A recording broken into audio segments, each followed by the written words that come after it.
안녕하세요. 경우 없는 신우 때문에 이혼 소송 중인 30대 여성입니다.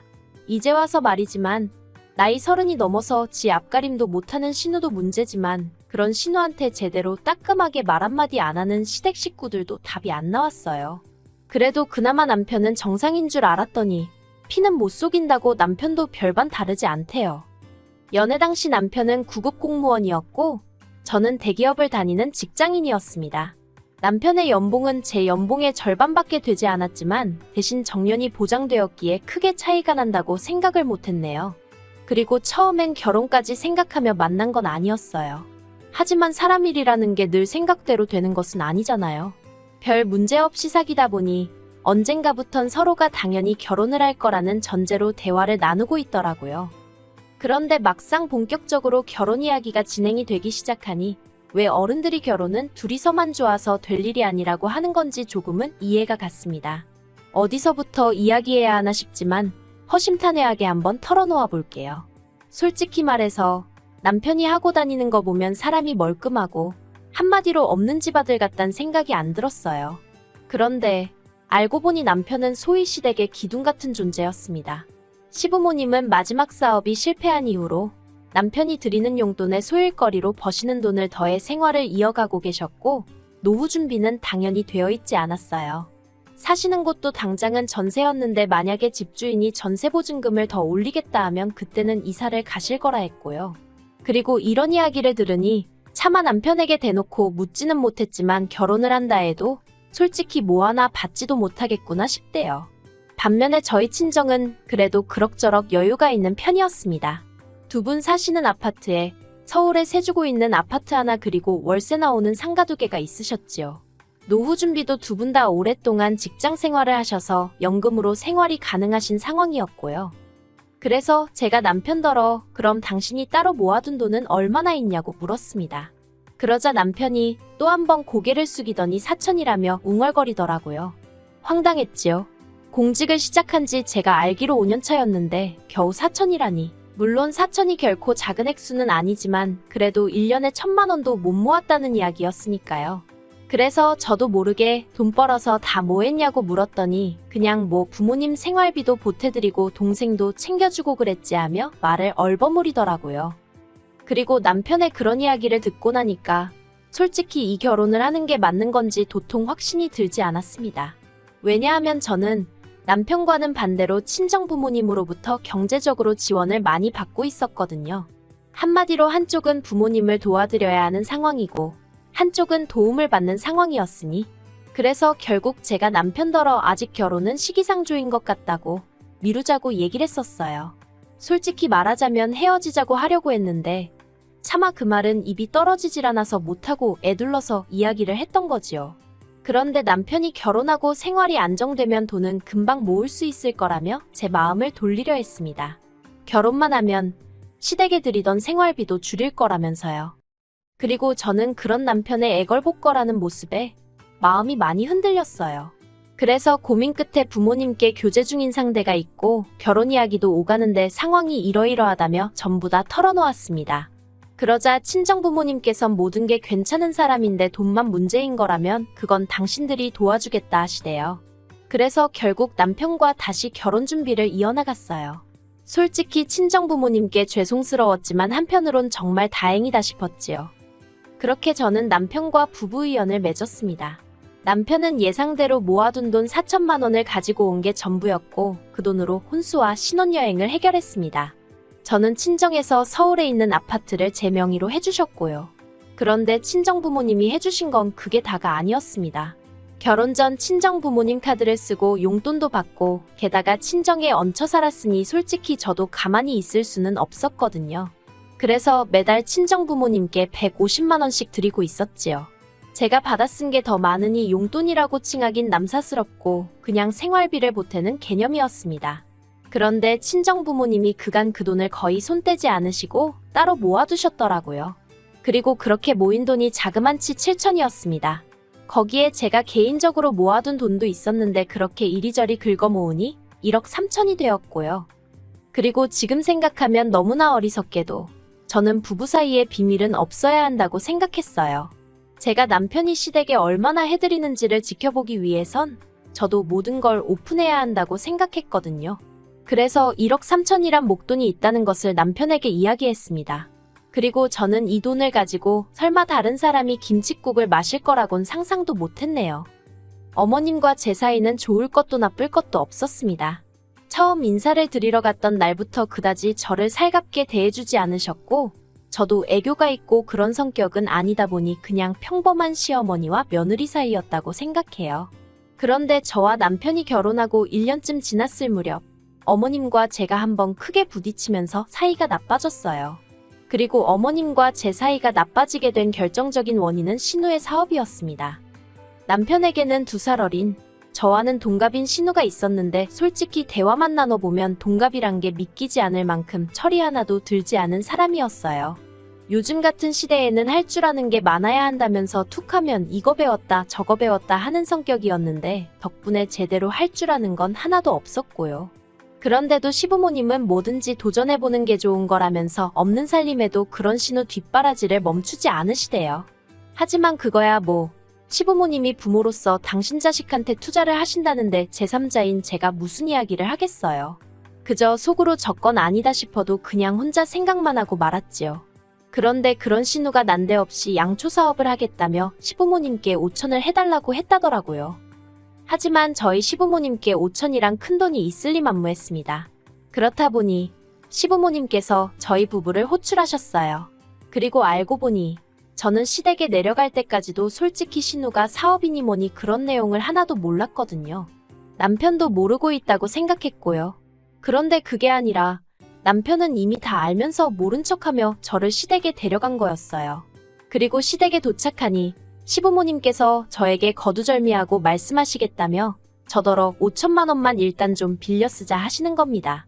그래서 제가 그런 큰 돈이 어딨냐고 발뺌을 해봤는데 남편이 옆에서 내가 이미 다 말씀드렸어 하는 거예요. 환장할 노릇이었지요.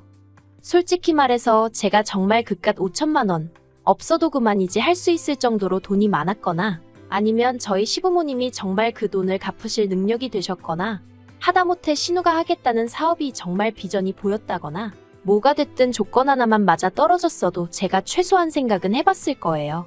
하지만 그 어느 것 하나 맞아 떨어지는 게 없었습니다.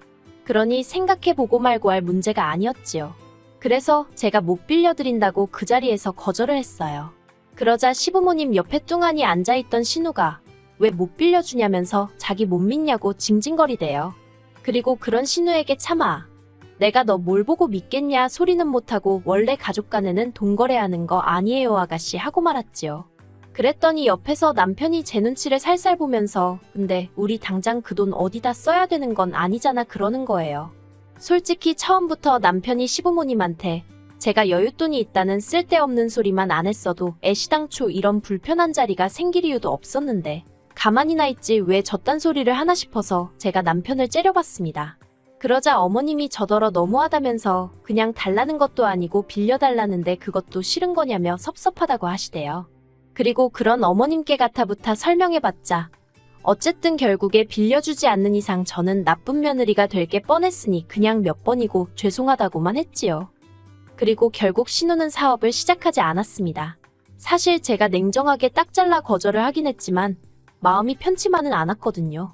그래서 신우에게 요새는 판매하는 사업 같은 건 온라인으로 먼저 시작하는 경우도 많다고 이럴 경우에는 초기 자본이 그렇게 많이 들지 않는다고 몇 번 조언을 했어요. 그런데 신우가 그런저더러 그렇게 잘 알면 그쪽이나 그렇게 해서 돈 벌라고 하더라고요. 그리고 이때 저도 시쳇말로 빈정이 확상했습니다. 저는 지한테 매번 아가씨 아가씨하고 불러주는데 지는 언니 소리는 죽어도 못하겠다며 제 이름에 심한 붙여 부르기가 일수더니 급기야는 그쪽이라니. 그래서 저도 그때부턴 신우한테 관심 딱 끊었네요. 그리고 그렇게 사이가 나빠진 걸 어머님은 전부 다 제 탓이라 생각하시는 눈치셨어요. 제가 생각했을 때는 애시당초 며느리 돈을 가져다 딸 사업자금으로 쓰시려고 한 어머님 때문에 벌어진 사단이었는데 말이에요. 아무튼 이 일로 서로 간의 감정은 크게 상했지만 저는 개의치 않았어요. 냉정하게 말해서 저는 아쉬울 게 하나도 없었거든요. 그리고 이후로 1년이란 시간이 또 흘러 지난달이었네요. 웬일로 신우에게 연락이 왔습니다. 받을까 말까 잠시 고민하다 제가 지한테 뭐 잘못을 한 것도 아니고 왜 피하나 싶대요. 그래서 받았더니 세상에 아무 일도 없었다는 듯 잘 지냈냐입니다.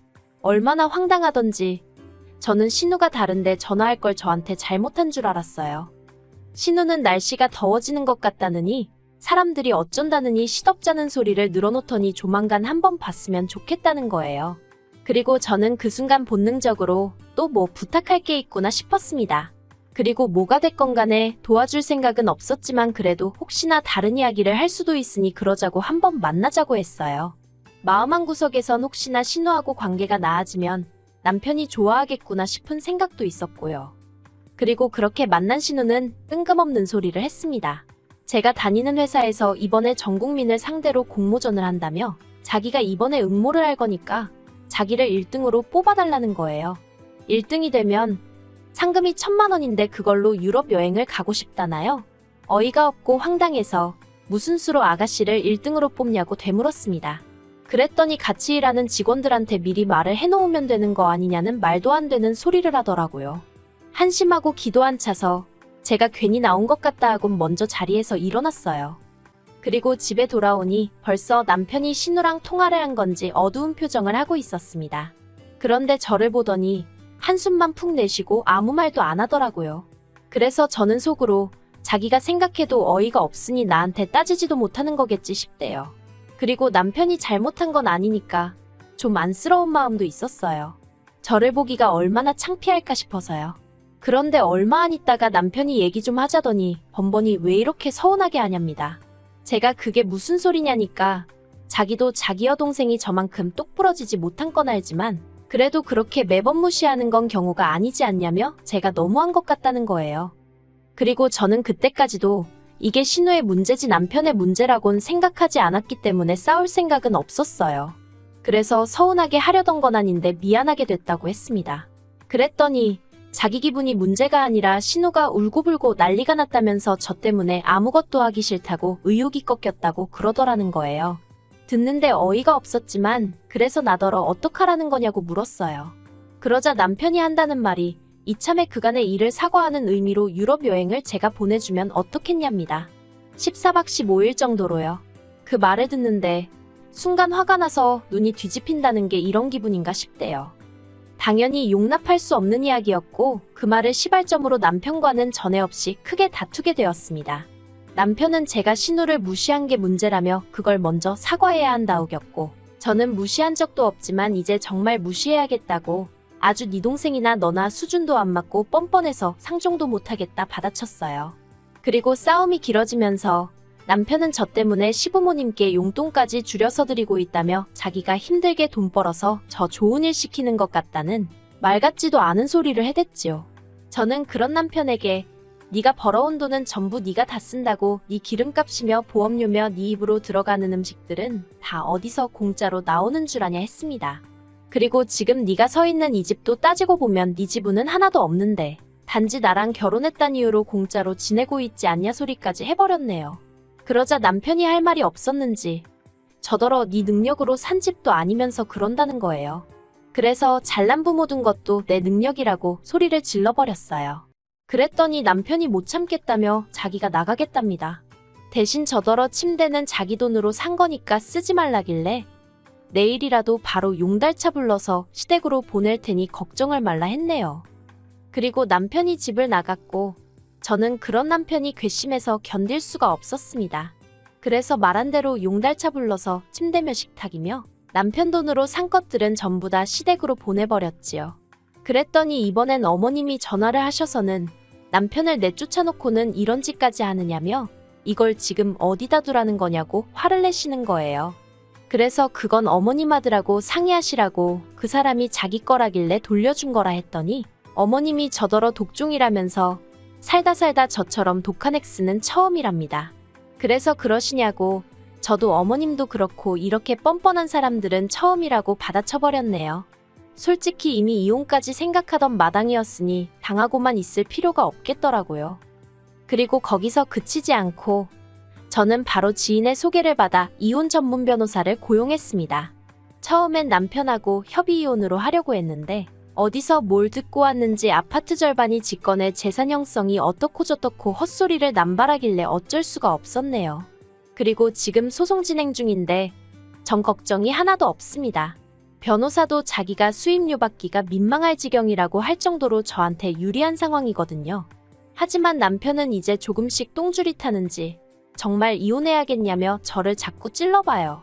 그것도 하루는 울고불고 매달리기도 하고 또 어떤 날은 화도 내고 아주 혼자 북치고 장구치고 생쇼를 하고 있지요. 물론 저는 아무런 타격도 받지 않고 있지만요. 지금은 그저 이 지리한 과정이 빨리 마무리가 되어 완벽하게 자유의 몸이 되고 싶은 마음뿐입니다.